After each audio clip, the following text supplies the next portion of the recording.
Assalamualaikum warahmatullahi wabarakatuh. Bertemu kembali dengan Bunda Umul pada kali ini materinya kiat mengatasi rasa takut berbicara di depan umum.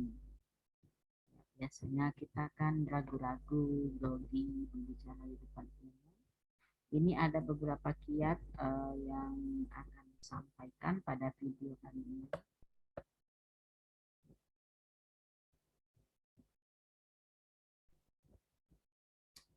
Satu, kiat melawan rasa takut berbicara di depan umum, yaitu lawan rasa malu. Malu adalah alasan terbesar yang membuat orang takut berbicara di depan orang banyak. Oleh karena itu, lawan atau atasi rasa malu itu dengan menganggap semua orang sama. Kiat pertama katanya lawan rasa malu dengan cara menganggap semua orang itu sama, gitu ya. Jadi rasa malu dilawan dengan menganggap bahwa orang yang di depan kita ini yang akan mendengarkan kita berbicara itu adalah sama, ya. Kemudian jangan peduli terhadap jabatan orang yang ada di depan. Bicaralah sesuai konteks dan hal-hal yang ingin Anda sampaikan.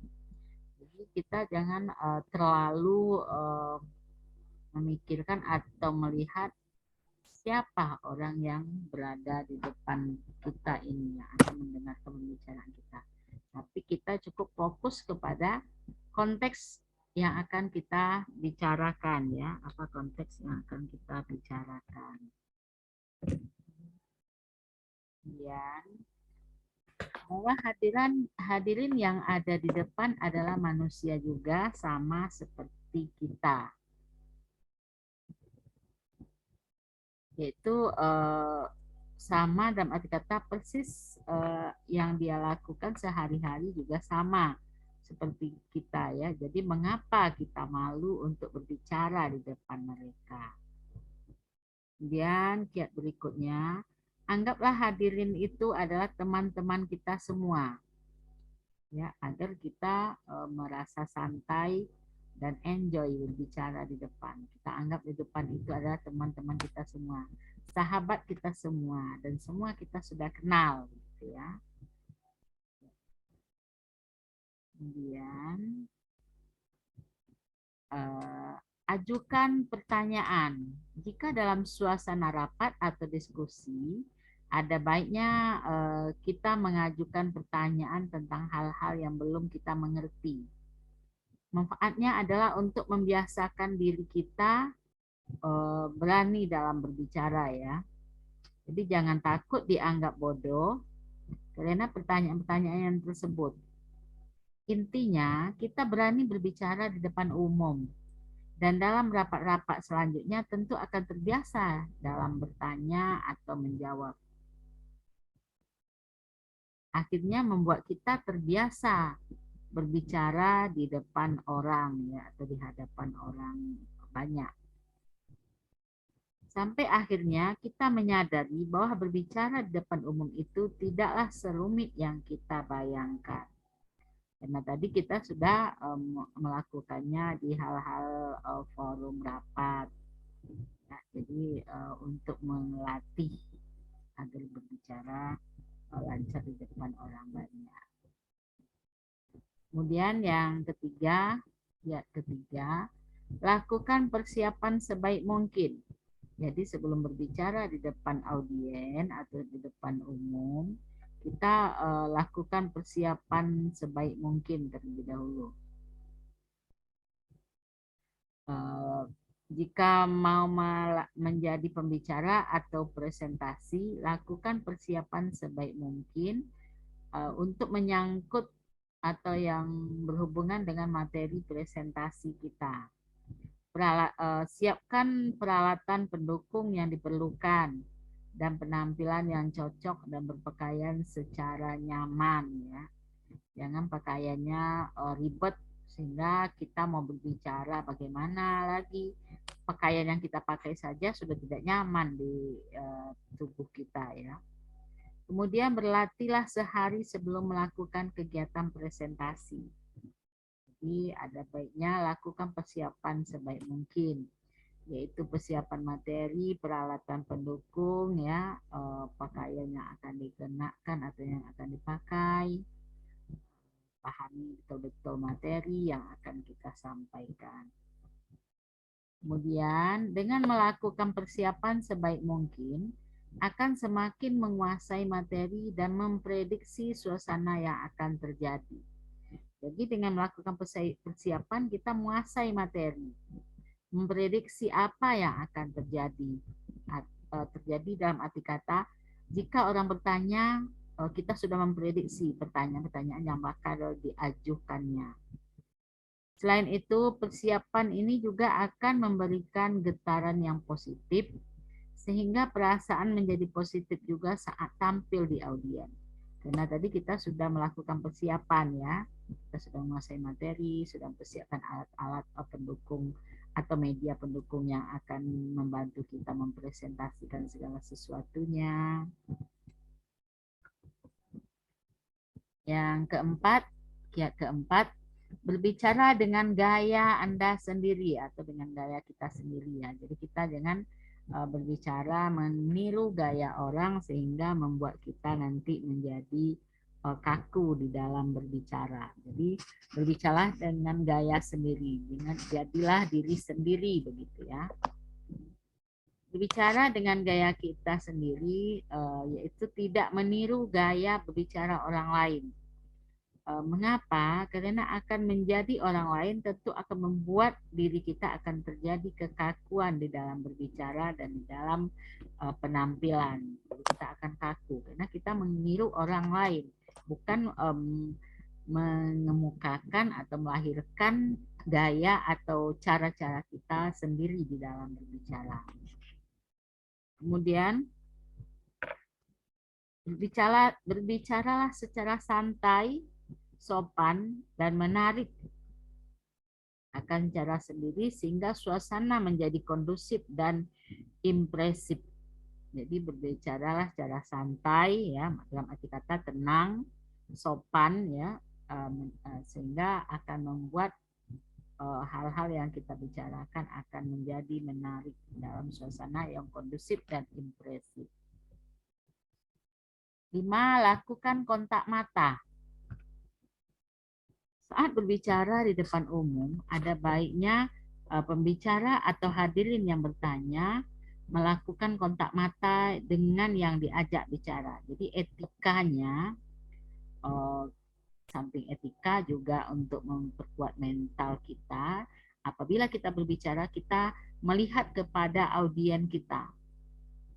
Kalau kita bertanya, menjawab, kita juga melihat kepada lawan bicara atau orang yang bertanya tersebut. Sambil samping etikanya berbicara, kemudian juga akan membantu kita lebih percaya diri. Kemudian jangan melihat ke bawah atau ke langit-langit, karena itu akan menandakan adanya ketidakpercayaan diri. Jadi dengan kita melihat atau berhadapan dengan si audien kita dalam berbicara, menandakan kita siap dan menandakan kita percaya diri. Tapi sebaliknya, apabila saat berbicara kita melihat ke arah yang lain, bukan ke arah orang yang kita ajak bicara atau kepada orang yang mendengar kita, yaitu kelompok-kelompok audiennya, maka ini menandakan kita tidak punya percaya diri pada diri kita. Dengan melakukan kontak mata, kita akan berkomunikasi secara nyaman. Selain itu, kontak mata mencerminkan menghargai orang ya. Jadi menghargai orang yang diajak bicara atau orang yang sedang berbicara dan kita menyimak. Ini adalah etika dalam berbicara, yaitu melihat atau menatap orang, responnya kepada orang yang kita ajak bicara atau kepada orang yang mendengarkan pembicaraan kita. 6. latihan berbicara di depan sedikit orang terlebih dahulu. Jadi kalau belum terbiasa, silahkan latihan berbicara di depan orang yang sedikit jumlahnya dibanding orang nanti yang akan mendengar kita yang lebih banyak. Jadi itu kemudian juga dapat eh, berlatih dalam suatu pertemuan dengan teman atau rapat keluarga atau rapat lingkungan warga pada lingkungan tempat tinggal ya. Jadi itu yang masuk dengan orang sedikit, yaitu lingkungan-lingkungan kecil dulu. Warga, lingkungan tempat tinggal. Kemudian latihan ini akan menempah mental dan percaya diri agar tidak canggung lagi berbicara di depan orang banyak. Jadi tujuannya adalah untuk melatih diri. Jangan belum pernah berbicara langsung ke depan audiens atau warga yang banyak ya. Jadi kita ada latihan dulu di suasana yang kecil, kemudian meningkat kepada jumlah audiens yang lebih banyak. 7. Dapat menguasai diri sendiri. Jika dilakukan dengan benar, maka kita bisa menghindari rasa gugup, padahal sebetulnya kita menguasai materi yang disampaikan. Tuh, untuk menguasai diri sendiri. Jadi dengan menguasai diri sendiri yaitu mentalnya, terlebih lagi pada materinya harus dikuasai ya, harus dipahami betul materi yang akan disampaikan. Kemudian perlu untuk lebih bisa mengontrol emosi dan tingkat kepercayaan diri. Jadi emosional atau emosi itu harus dikontrol di dalam berbicara. Ini ditandai oleh intonasi ya. Intonasi, jedah itu nanti akan menandai bahwa orang ini bisa mengontrol emosi atau tidak di dalam bicara ya. Ini mengontrol emosi juga merupakan suatu kiat menghilangkan rasa gugup dan keraguan di depan audiens. 8. Menguasai forum. Saat melakukan presentasi untuk skala kecil maupun besar, hanya berkaitan dengan Anda atau audiens atau penontonnya. Jadi faktanya bukan, jadi kita beranggapan dalam berbicara di forum itu hanya ada si pembicara, saya atau saya, kamu, atau audiennya. Bahwa sesungguhnya hal itu bukan demikian. Namun seharusnya hal lain seperti ada hal-hal lain yang akan kita perhatikan. Ya, perhatikan letak speakernya di mana, kemudian pengaturan tempat duduk, siapa saja yang berada di panggung bersama kita, karakter audiens seperti apa, dan lain sebagainya, sehingga bisa membaca situasi dengan lebih baik nantinya. Jadi tempat duduk para undangan ya atau tamu ini kita harus ketahui. Karena mengapa? Nanti akan kita sapa. Kemudian mata kita akan tertuju juga kepada mereka. Ini adalah satu etika di dalam berbicara. Kita harus memahami, mengenali, mengetahui siapa orang yang di depan kita ini atau audiens kita. Ya, posisi di sini pejabat ini, posisi di sini orang ini. Ada posisi atau bagian-bagian tertentu dalam pengaturan tempat duduk untuk memudahkan si pembicara menyapa audiensnya ya.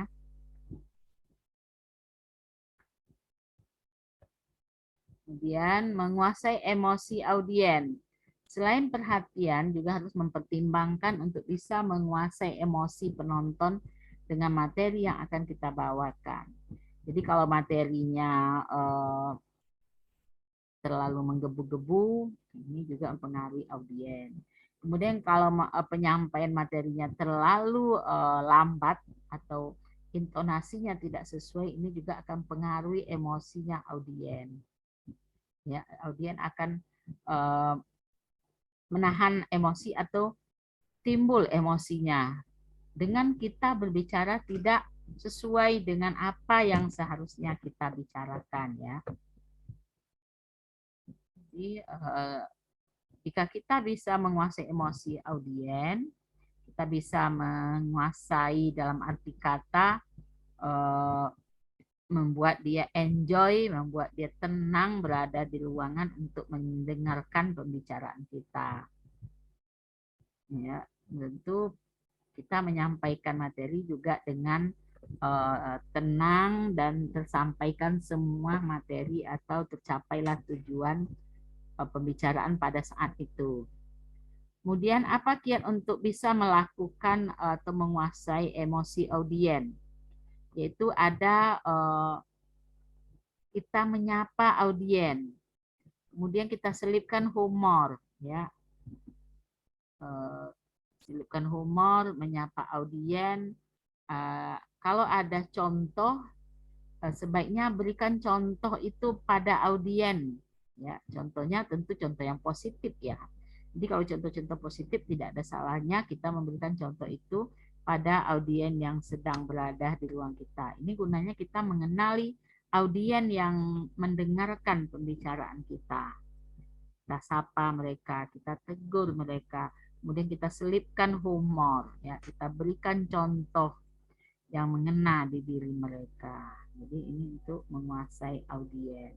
Jadi jangan si pembicara berbicara sendiri, audiennya tidak pernah disapa, audiennya tidak pernah ditegur, tidak pernah dilirik, tidak pernah dilihat begitu ya. Ya, maka komunikasi tidak akan komunikatif.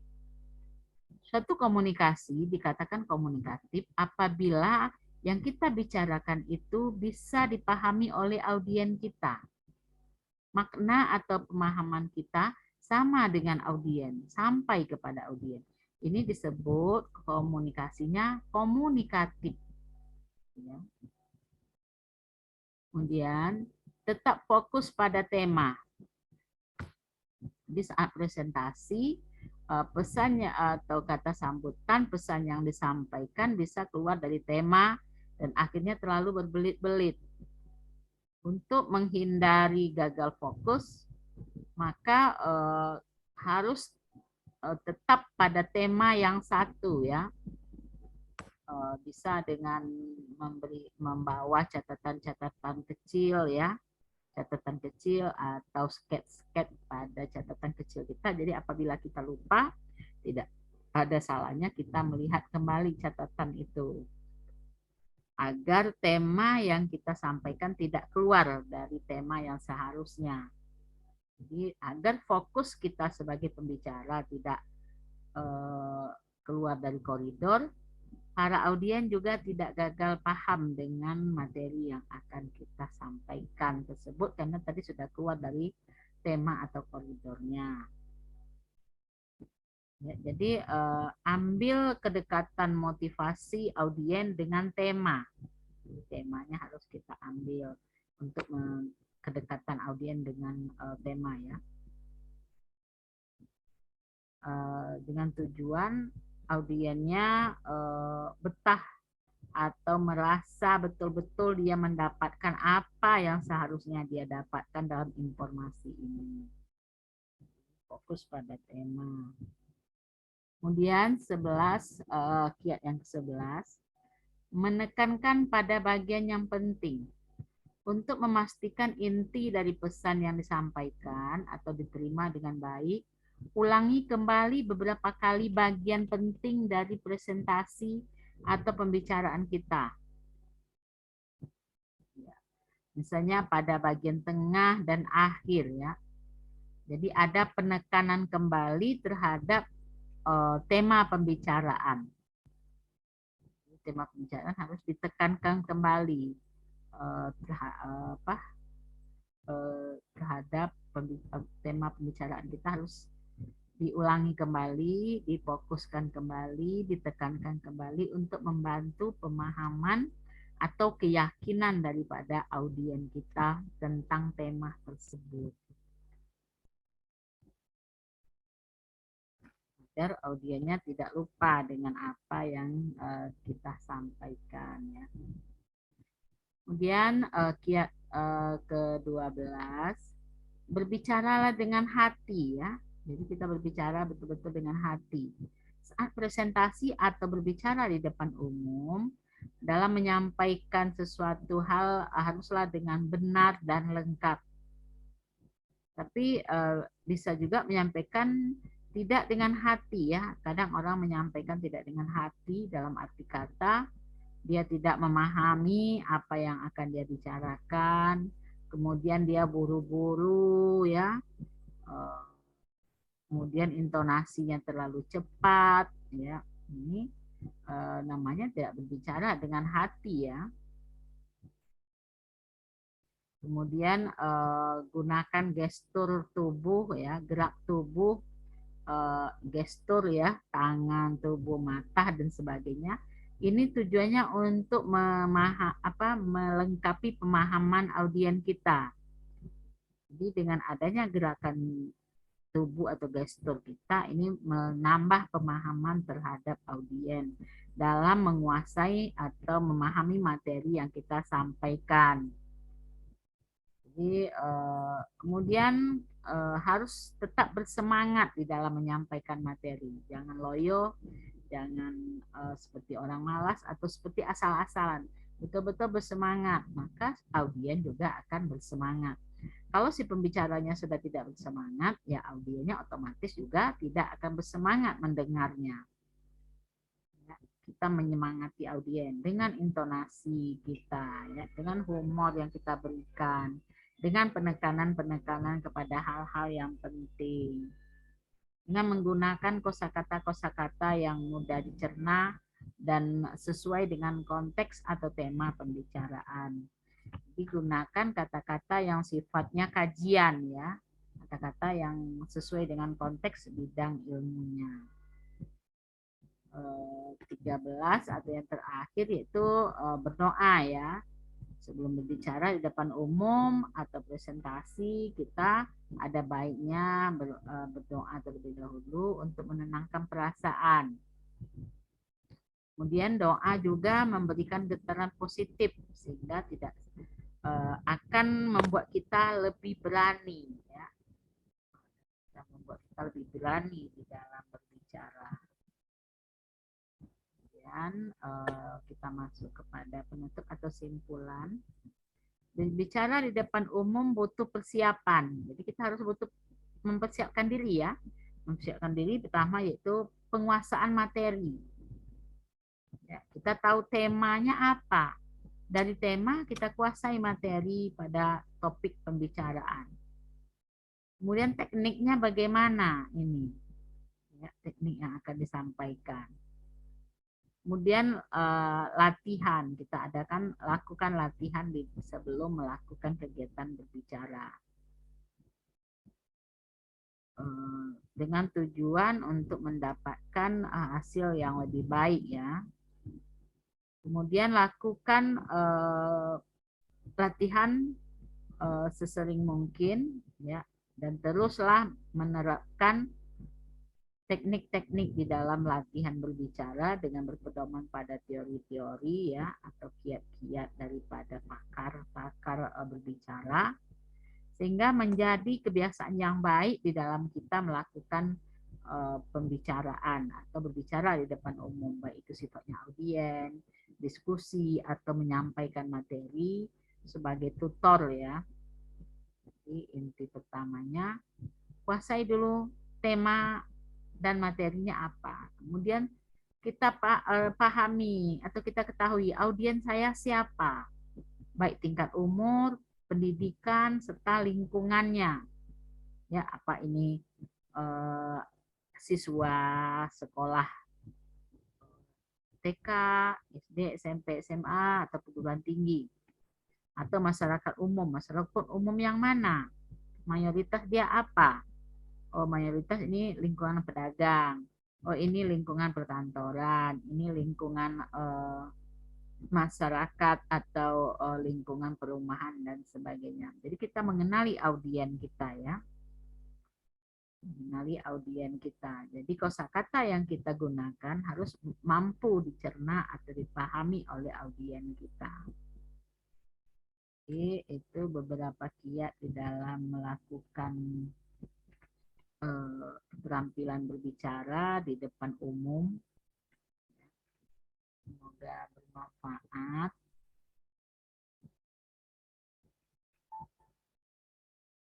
Demikian saja materi pada kiat mengatasi rasa takut bicara di depan umum. Semoga bermanfaat. Kita akhiri. Assalamualaikum warahmatullahi wabarakatuh.